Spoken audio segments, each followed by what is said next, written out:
In this video, I'm going to show you how to make a Super Smash Bros. Tournament bracket step by step. For this tutorial, we're going to be using the Brackets Ninja software. In my opinion, it is by far the best bracket maker on the internet. It not only allows you to create the exact type of bracket that you want, but it's also very easy to set up and completely free. So the first thing I want you to do is to click the first link in the description of this video, which will take you to the Brackets Ninja website. Once you've clicked to the link, this is the page that you're going to see.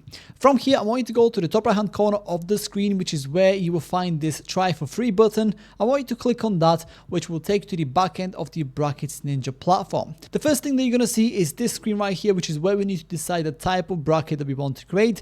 You have a few different options that you can choose from. You have a single elimination bracket, you have a double elimination bracket, March Madness, round robin, group stage, and a custom option just in case you want to make a different type of bracket. In my particular case, I want to create a single elimination bracket, and once you select it on the right hand side, you will get a brief description of the bracket and what it does, as well as a preview image of what your bracket could look like once you're done setting it up. Now, before we start customizing our Super Smash Bros. Tournament bracket, at the bottom here we have two options that we can enable. So depending on the type of Super Smash Bros. Tournament bracket that you want to create, you can either enable voting and predictions or just leave it as it is. In my particular case, I want to be the one that is going to update the bracket as the tournament progresses, so this will not be relevant for me. However, if you want people to be able to vote or predict the outcome of the tournament, then go ahead and enable these options. In my case, like I said, I want to keep these disabled. Then click on Create Tournament. Once you've done that, you will then be taken to this page, which is where you can start customizing your Super Smash Bros. Tournament bracket to your liking. Now, the first thing you want to do here is go ahead and add all the participants that are going to be taking part in the tournament.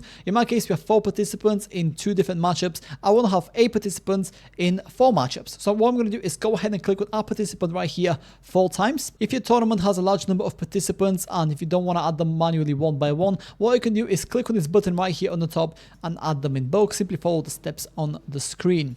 Now, once you've added all the participants that are going to be taking part in the tournament, the next step is to provide as much information about each participant as possible. So if you just click participant number 1 right here, you will see this field open up on the left hand side. This is where you can add the name of the participant, the ranking, an image of the participant, which is going to go on the left hand side of the name right here in the bracket itself. If relevant, you can also add the email address, website, video URL, as well as a description. Now, once you've added all the participant information, what you want to do is head over to the left hand side of the screen, which is where you will see matches, look and feel, settings, localization, integrations, entries, and analytics. There's some additional customizations that you can take advantage of to further customize your tournament bracket. So the first thing you want to do here is go to look and feel, which is where we can start customizing the actual design of the Super Smash Bros. Bracket. Once you click on look and feel, the first tab that you're going to be pointed to is the basics tab. This is where you can customize the font, layout, dimensions, and the skin of the bracket. In my case, what I'm going to do is change the skin from this white and gray color to this green one. I think it looks pretty nice and clean. And I'm also going to go ahead and make the skull size bracket here on the right hand side a little bit bigger because I expect my tournament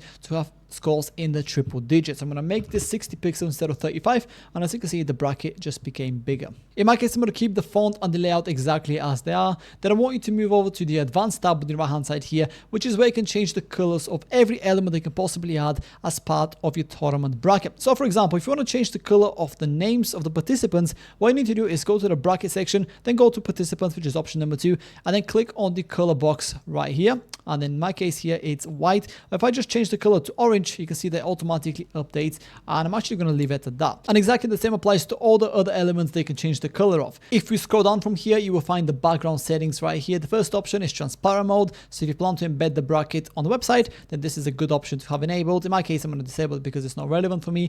You can also add an image and then change the image behavior if you want to. Alternatively, you can also rely on any of the background images that are provided right here or any of the background patterns that you see on the bottom of the page. In my case, I'm actually going to stick with this one because I think it looks pretty nice. Once you're done with customizing the colors of every element and the background settings, head over to the custom tab on the right hand side here, and then this is the place where you will likely spend the most amount of time because you can customize every element to your exact requirements. Now, I'm not going to go through every single customization in super deep detail. I just want to quickly show you what's possible. So if you just click on match date right here, which is not even a setting that we've enabled for our bracket, you can see that you can change the background, the typography, the spacing, the borders, the shadows, and the size of the text. There's lots of different customizations for every element. So yeah, I would definitely recommend to spend a bit of time here and really build out the exact type of tournament bracket that you want. Once done with customizing the actual design of the bracket, head over to the settings tab here, which is option number 4 on the left hand side, and then this is where you can change the bracket type. In my case it's single elimination, and I plan to keep it at that.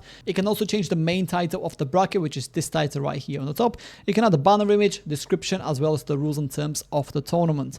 Then if you go down a bit more, you'll see the feature section. So for example, if there's going to be a third place match in our tournament, we could just toggle this box on, and then you will get a third place match bracket added. The same goes for the prizes. So for example, if there's a prize pool for the tournament, then enable this, and then there will be the prizes section right here, and you can customize. In my case, I'm going to disable these. By the way, if you don't know what any of these features do, there's an information icon right next to each feature, which gives you a brief description. So yeah, definitely go through these and add them if they're relevant. If you go down even further, you'll find the visibility section, which is where you can show and hide certain elements. For example, if you don't want to have this title right here on top of the bracket, you can simply disable it, because there's a functionality here for the bracket title. In my case, I'm going to keep it enabled. But yeah, as you can see, there's a ton of different customizations that you can take advantage of when creating your Super Smash Bros. Tournament bracket. Once you're done with setting everything up, head over to the right hand corner of the screen and click on Save Changes right here on the top. And then you'll be taken to the sign up page of the Brackets Ninja platform. You can either sign up with your Google, GitHub, or Webflow account, or you can take the traditional route and provide your email address, full name, and password, and then click on the sign up button. Then you'll be told to check your inbox, follow the steps on there, and then you automatically be redirected to this page right here, which is where we need to assign your bracket to a project. So go ahead, click on select right here, and then click on new project. In my case, since I already have a project, I'm going to click on my first project right here, and then click on save changes. Once you've done that, your bracket will be ready to go. From here, you can either copy the code for the bracket and embed it on your website, or you can copy the link and share it with your community. In my case, I'm going to minimize this option right here, and I'm going to go ahead and click on start tournament. Now, before you start the tournament, you will see this message right here that's going to show you what you can and can change once you start the tournament. So give this a read and then click on start tournament. Now, in my case, since I'm going to be the one that is going to update the bracket as the tournament progresses, what I need to do is go to the matches section on the left hand side of the screen right here, which is option number 2. And let's just suppose we have the results of match number 1 and we want to update the bracket. You want to click on match 1. So let's just suppose that Teddy Rogers won against Ben Franklin. So what we're going to do is go to the winner section, click on select winner, and then click on Teddy Rogers. That will push Teddy Rogers through to the next stage of the tournament, while Ben Franklin gets scratched out. Here we can also set the score, as you can see 5-2 for example. We can also provide the date, time, and location/venue of the tournament, as well as the game overview if that's relevant. And of course, don't forget to save your changes every time you make a change in the bracket. Now, despite the fact that a large majority of features and functionalities on Brackets Ninja are completely free, there are some that require a premium plan. So I want to quickly run you through the premium plans and show you what each one has to offer. Right here on the top left corner of the screen, you will see a free button. Click on that, and then you will automatically be taken to the plans page. This is what the plans page looks like, and here are the 4 available plans. By default, you'll be assigned to the free plan, which allows you to get up to 300 monthly page views. It does not allow for votes or predictions. It allows you to create one bracket for up to 8 teams or players per bracket. So naturally, if your Super Smash Bros. Tournament has 9 or more players or teams, then you have to go for at least the basic plan, which offers limited monthly page views, up to 500 votes, up to 30 predictions, and up to 10 brackets for up to 32 teams or players per bracket. Of course, you also have the Pro and the Business plans, which are more comprehensive. If you plan to use the Brackets Ninja platform throughout the year, I would definitely recommend you to sign up to any of the premium plans on an annual basis, because you can save up to 48%, which is a big saving, as you can see. Before you make a decision, I would also recommend you to go down a little bit on this page and then compare the plans head to head. And that's about it. That's how to make a Super Smash Bros. Tournament bracket. If you have any questions, please let me know down in the comments below, and I'll do my best to help you out.